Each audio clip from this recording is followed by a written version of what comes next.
Página 1. Señorío y feudalismo, Robert E. Boutrouche, 1968. Los vínculos de dependencia. Primera época. El libro Señorío y feudalismo. Los vínculos de dependencia. Primera época de Robert Boutrouche.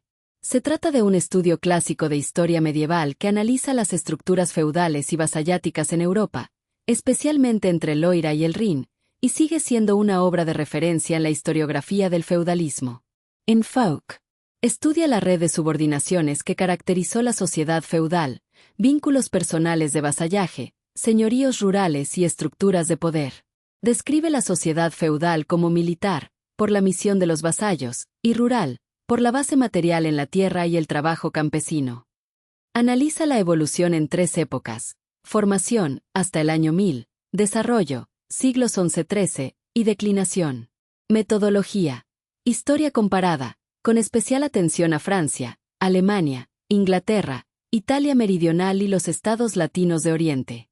Importancia historiográfica. Boutrouche se inscribe en la tradición de los grandes medievalistas franceses como Marc Black y Georges Duby, pero aporta un enfoque más sistemático sobre las instituciones feudales. Su obra fue pionera en mostrar cómo el feudalismo no fue un sistema uniforme, sino que tuvo cronologías distintas según las regiones. Se centra en los vínculos de dependencia personal, homenaje, juramento, investidura, y en la relación entre señorío rural y estructura feudal.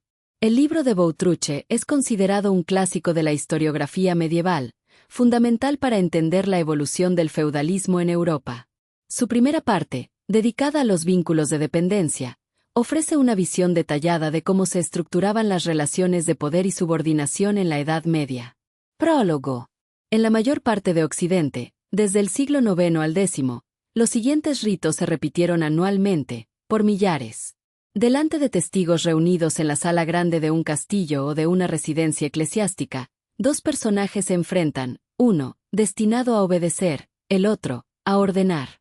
Sin armas y con la cabeza descubierta, el primero coloca sus manos juntas en las del segundo, se declara su hombre, su vasallo, y a veces intercambia con él un beso en la boca.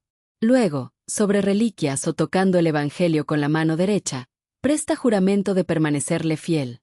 A su vez, el Señor promete ser bueno y leal. Un último acto, que clausura normalmente la ceremonia, representa su razón de ser: el subordinado recibe la investidura de un feudo.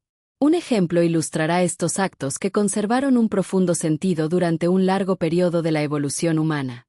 En abril de 1127, el nuevo conde de Flandes, Guillaume, reunió a los vasallos de su predecesor.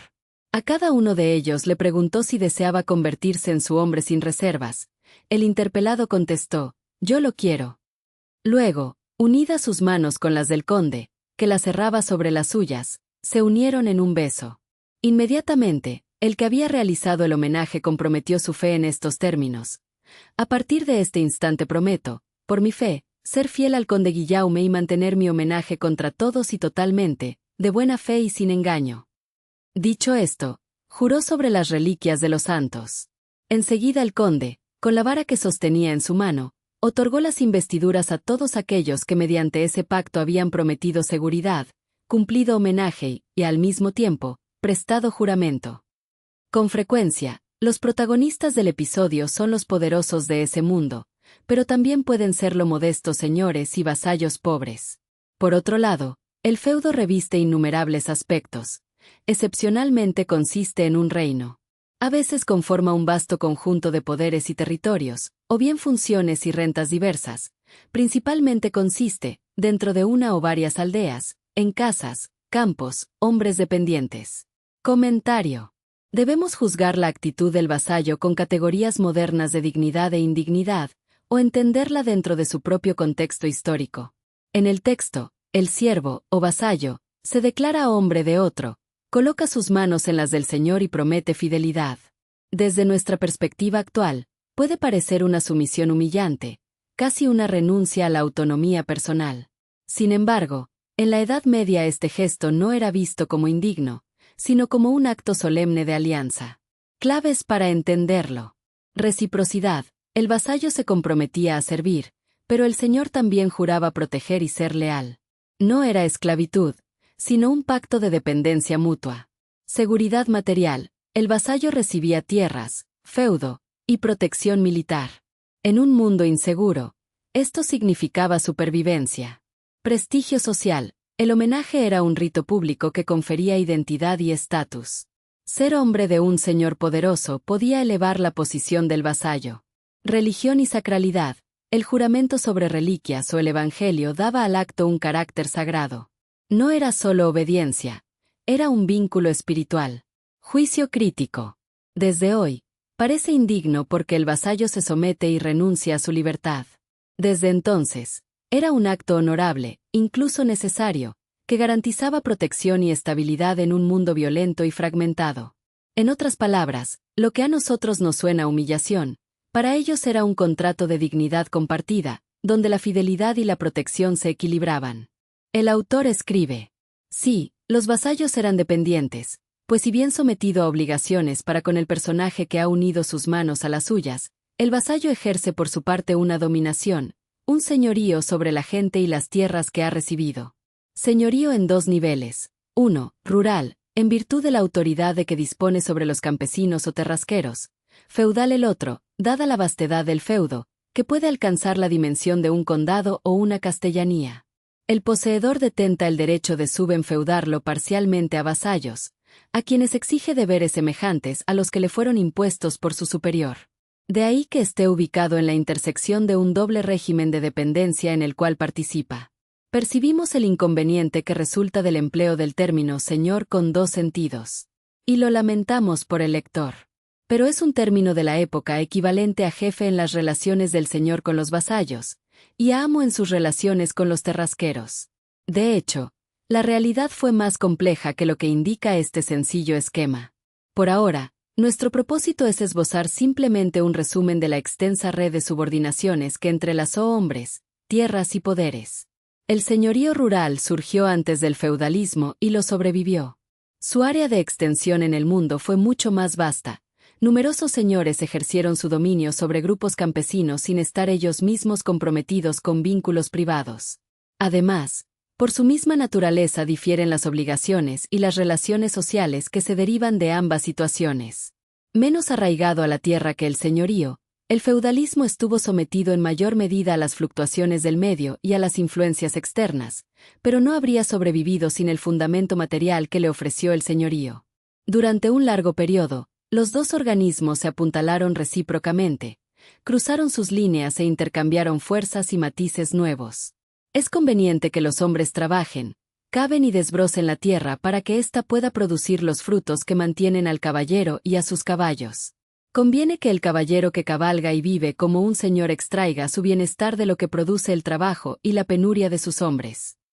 Reducida a lo esencial, la sociedad feudal es una sociedad militar, dada la misión principal que se les encomienda a los vasallos, y una sociedad rural por la naturaleza de sus bienes y los medios materiales que extrae de la tierra y del trabajo campesino. Esta sociedad conoció tres épocas. La primera se extiende desde su formación hasta fines del año 1000. La segunda, que evidencia su desarrollo, se inicia antes de la mitad del siglo XI y continúa hasta avanzado el siglo XIII. Por último, la tercera testimonia su declinación. A estas divisiones corresponden tres volúmenes, de los cuales solo el primero está terminado. Se fundamentan en la evolución de las sociedades e instituciones feudo-vasalláticas, principalmente entre el Loira y el Rin. En esta evolución no existe ningún sincronismo entre un país y otro. La primera edad feudal, que se prolonga desde fines del siglo XI, o quizá más tarde en Francia, y hasta el siglo XII en Alemania, ofrece el contraste más llamativo. Italia meridional e Inglaterra entran directamente en la segunda edad con la conquista normanda, así como los estados latinos de Oriente con la primera cruzada. En todas estas regiones, el surgimiento de las instituciones feudales se adelantó al de las sociedades atraídas por las nuevas realidades. Para las dos primeras edades feudales, confrontar a Mark Black, este establece un corte en la mitad del siglo XI, refiriéndose más a las transformaciones de la población y de la economía que a los cambios producidos en el feudalismo mismo, la sociedad feudal, t. 1. J.F. Lemerignia, atento a l'orge de las organizations monásticas, retrotri el court y lo ubica en los años 1020-1030, structures monastics et structures politiques, pp. 398400. G. Duby examina la organización social del Maconnais y sitúa el cambio en 1160, la Société en Maconnais, p. 643. El tema es enorme, casi sin límites. En todas partes su estudio fascinó y contribuyó al renombre de los especialistas que volcaron en él sus conocimientos. Tuvo, sin embargo, la audiencia merecida más allá de los medios eruditos, demasiado encerrados en sí mismos. ¿No podríamos afirmarlo? Periódicamente debe renovarse un llamado de atención sobre el incorporar, a lo ya aceptado, las hipótesis fecundas y los problemas no resueltos, testigos de nuestra ignorancia. Señorío y feudalismo, encarados solamente donde estuvieron asociados, forman el tema de este estudio, puesto bajo el signo de la historia comparada. La primera edición de este volumen data de 1959. En la segunda he volcado los trabajos publicados durante los 8 años siguientes.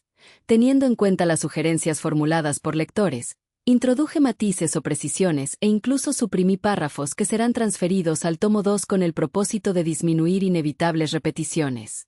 Página 6.